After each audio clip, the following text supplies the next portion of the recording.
E quindi eccoci qui a Mesù e Montes, sempre con Francesco Carta, che ci presenterà gli aspetti salienti di questa tomba a prospetto architettonico.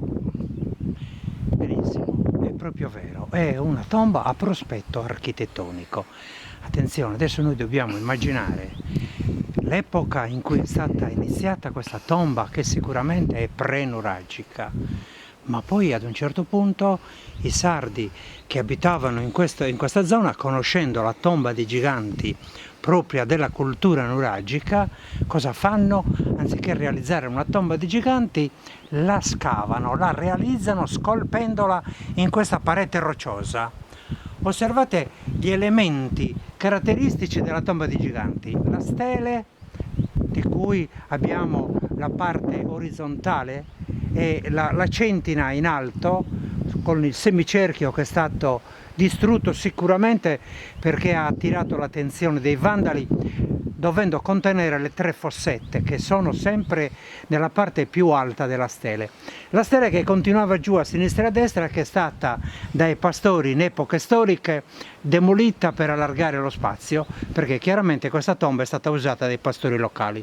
Ma bellissime e interessanti sono le due ali dell'esedra. A sinistra e a destra abbiamo le ali dell'esedra che non sono arcuate qui, ma sono scolpite e lavorate con la parte superiore incisa in profondità per indicare il tubo che era dietro la stele.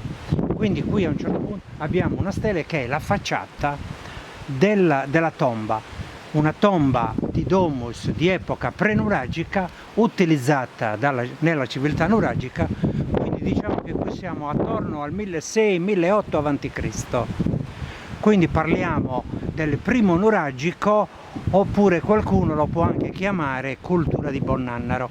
Siamo fine cultura di Bonnannaro, inizio cultura nuragica, quindi 1800 a.C. Se vogliamo fare qualche immagine all'interno, procediamo.